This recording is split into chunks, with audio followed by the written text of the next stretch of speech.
Good evening, viewers. Let's dive into the latest weather forecast for our region. Today, we have a mix of weather patterns across the area. In the north, expect strong winds and cool temperatures with a chance of rain. So, remember to grab your umbrella before heading out. Temperatures are hovering around 10 degrees Celsius. Moving to the east, it's a rainy day with a possibility of thunderstorms later in the afternoon. The temperature is slightly higher at around 13 degrees Celsius.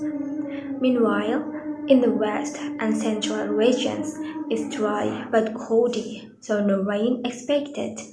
However, be prepared for windy conditions with temperatures at 10 degrees Celsius. For those in the south, you are in luck, as the weather is mostly cloudy but will turn sunny in the afternoon. Enjoy temperatures around 15 degrees Celsius.